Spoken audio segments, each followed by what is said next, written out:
Good afternoon. I am Pete, also known as Risk for Rewards, or over on Twitter at Risk for Rewards. Currently got around 17,200 followers over there.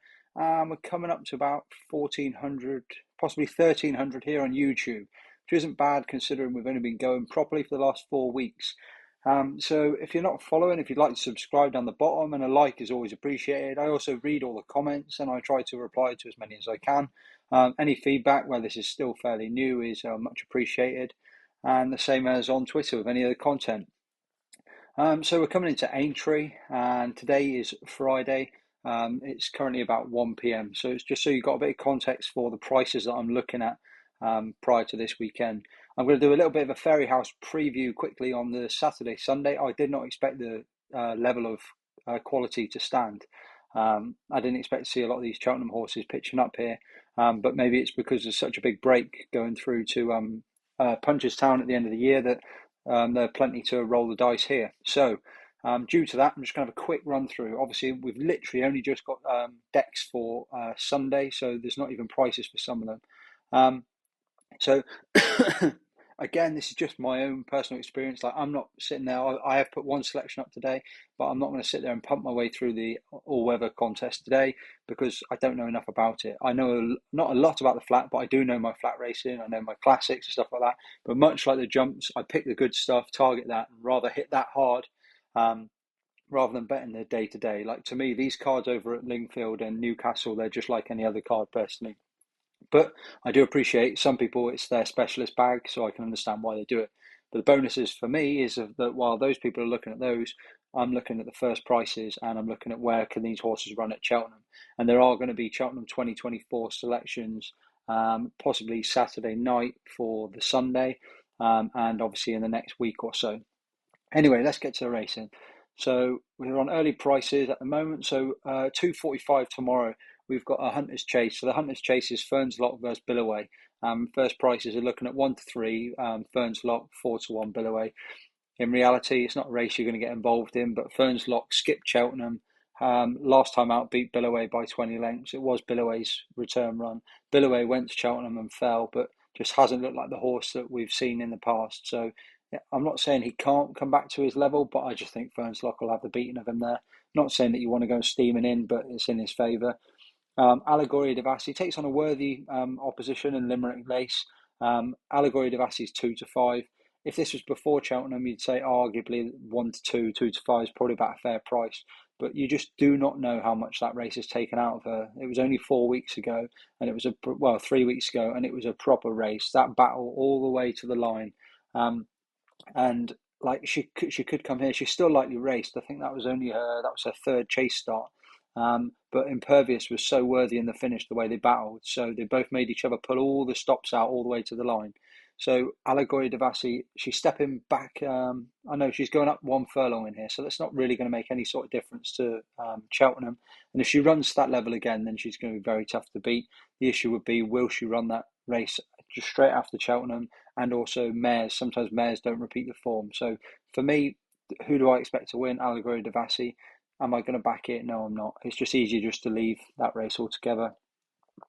We haven't got any prices yet, but obviously in the 4:30 you've got the Novice Hurdle Series final, where quite a few of these are horses that were expected to go well at Cheltenham, and for whatever reason they didn't turn up in the handicaps. The one that sticks out an absolute mile is Favori de Chamdu, who, if let's just check, I believe has been declared.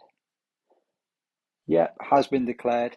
And it was strange to see them at the time they went down the Albert Bartlett route where he was pulled up when everyone was saying how well handicapped he is. So again, it's just, do you want to take the risk on a horse that's been pulled up? It's clearly well handicapped. Well, if we all thought he was going into Cheltenham, then he's not any less handicapped now. The issue would be is, one, why did he pull up? Was there a proper issue, or was it just because he's well beaten? And two, the price. And at the moment, I'm looking at some Mickey takers just put 13 to 8 in every box through the exchange. So I haven't got any prices to say that would be a value price. Again, a lot of these are just going to be watching briefs, to be honest. Like you've got Risk Bell and Jazzy Matty are both avenging each other, 4 to 1 and 11 to 2, obviously from Cheltenham. I'm not going to sit here and go through all of these and put in big handicap selections just because I don't know how much is took out of either of those. They both make the market. There will be people who will punt these cards, and do you know what? They make logical sense, but right now, when we're so close to Aintree, it's easy for me just to give these a leave. I don't want to be going into Aintree chasing my pocket back because I've tried to guess who is still well handicapped, who's come out of Cheltenham best. Because there was some tough ground, there was some tough races, and Risk Bell and Jazzy Matty got right up on the line. So will both of those run their race? If they do, they'll take the beating. If they don't, then obviously it's a wide open field. So it's just an easy leave for me. On to Fairyhouse Sunday, and these declarations have literally just come through. And the reason I want to touch on them is just because of the quality that you've got there. Like this Mayor's Novice Hurdle is prime that I may well end up putting one up on Saturday night once we know conditions, prices, and stuff properly, and also potentially one for the Mayor's Hurdle or a race at Cheltenham next year. Just because currently you've got it's basically the exact same as the Mayor's Novice Hurdle at Cheltenham. Take away the winner, she wears it well. But in effect, I think the winner was good for the win on the day, but she still kind of stole the race under very, very torrid conditions at Cheltenham. So Hacker de Turby stayed on well that day. There wasn't a lot between Magical Zoe, Hacker de Turby, and Princess Zoe. But the three horses that were on my radar for the Mayor's Novice Hurdle was Lucia, Astro Diamond, and Night and Day. And obviously Astro Diamond first price up has gone 9-4, which is short enough. But you have the bonuses. Well, one, I don't know why she skipped Cheltenham. I didn't see any sort of reason. She just didn't appear in the declarations. But obviously you at least know that she's coming here fresher than the ones that took in that hard race at Cheltenham. And then Night and Day was mightily impressive on debut when winning. And I thought she'd be a big player in the Mayor's Novice. So those two are of interest to me. And also the fact that Willie Mullins does so well with his mares. But at the current prices, you just got to wait and let the price in the market settle and see what the ground conditions are going to be. There's rumour that they've got rain coming, so it could be softer, heavy sort of thing, and that's the likes of Princess Zoe's going to love that sort of ground. But she ran a miles bigger race than I expected her to. But I still like if she won, she won. But I just can't see it myself. I think the owner was talking through his pocket when he was complaining about her finishing position. I just don't think she's as good as these, but willing to be proven wrong. So on the shortlist would obviously be Astro. Well, the shortlist would be Astro Diamond, Magical Zoe, and Night and Day. But of the front five, the only one I really don't like is Princess Zoe. Cue Princess Zoe winning.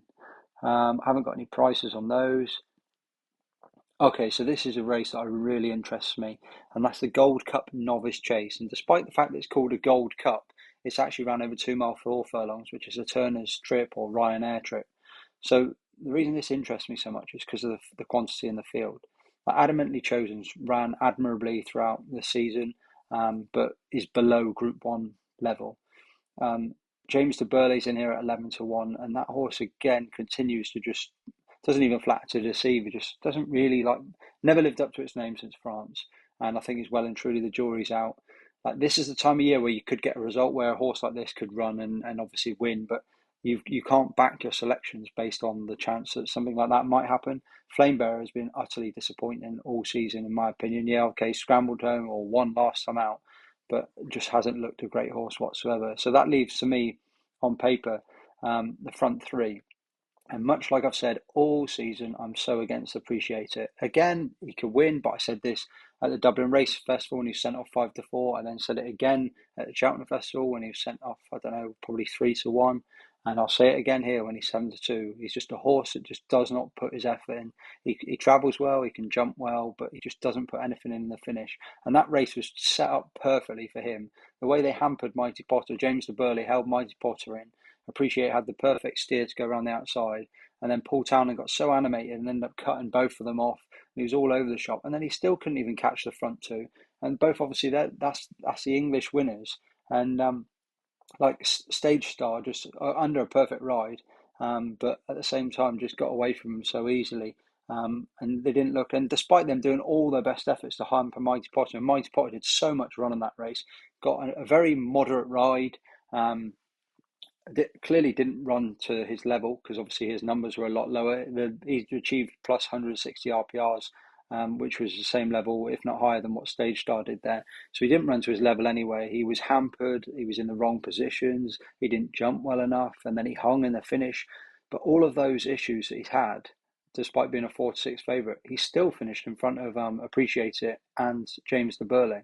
So I see no way where, unless he runs absolutely no race here, I see no reasons to see the fact that that they'll reverse the form with him. So that just leaves for me Mighty Potter and Sir Gerhard. And Sir Gerhard's very interesting, in my opinion, in the fact that one, obviously, I put him up at the start of the season for the Turners, and two, I still stick with that position in the fact that he won the Champion Bumper. He's then won the Ballymore, so he's a two-time festival winner. And then this just gone, it was like they didn't have enough horses for the Willie Mullins didn't have enough horses for the Brown Advisory, but he had his horses for the Turners, obviously being appreciated James de Burley. So he put him in there for the first, and they were saying obviously if he goes slower, maybe he'll warm to his jumping. Maybe that did work, and maybe he was flattered by that. But the first circuit, he was not great at jumping at any point. He was just plodding round. He was taking parts of the fence with him, and he was out the back, good and proper. But he made up plenty of ground and was very stealthy in his making his headway. And obviously, the money did come from him. He went for about 6 or 7 to 1 into 3 to 1 on the day. But coming into the home turn, he was travelling on one of the best. I don't know the exchange prices. He was travelling at one of the best, and his jumping was getting much better. But like within one fence, his effort petered out, and they didn't give him a hard time whatsoever. So you've got two ways of looking at it with Sir Gerhard. That this will be his third run over fences, so he's almost completely unexposed, and he's unexposed at going back to this 2 mile 3 furlongs, 170 yards. Um, if if he's come back from a year one and then he's like bouncing and this is as good as he is anymore, then obviously he may just do the same again and he might not have a finishing effort. But my gut says that he was in that last run. It was if he's not going to win, don't give him a hard run. And they're bringing him along slowly, and this step back up in trip.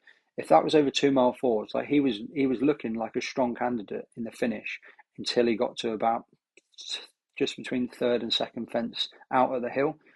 And that's when his effort just disappeared. So this drop back to 4 furlongs, I've got a feeling is going to suit him.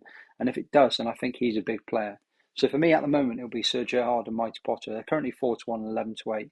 How I'll play them, I don't know. Will I play them both? I don't know yet. But it's, as I said, it's just early thoughts because we've still got, this is Friday lunchtime. You've still got another probably 36 hours before you even know ground conditions, full fields, prices and everything. So there's no rush. That's just my early thoughts. And then onto the Irish National. I'm not going to dwell on it and go into loads of things because we're going to go across and do the English Grand National. Is when I was doing a lot of my English Grand National homework, the one horse that kept popping up was Panda Boy. It was in the same race. It was the Paddy Power Lexus Chase. It was like Panda Boy, Panda Boy, Panda Boy. So whilst I'm not going to go through and obviously go through the whole form of everything, he's just one that if you want like a pound or two on, if you are going to play in the Irish National, then it wouldn't surprise me if he goes well each way in the Irish National on Monday. But again, there'll be more selections. I will put everything up on Twitter that I can. It's just I was just trying to get a bit of an early thoughts video out. So this has took almost 15 minutes. So what I'm going to do is actually I'm going to cut this one and send this one out, and then I'll do a separate one for the Aintree Grand National itself. So I will have my full thoughts on Twitter and any selections I am playing. I might play a few, I might not play too many, and I'll also have my Cheltenham selection.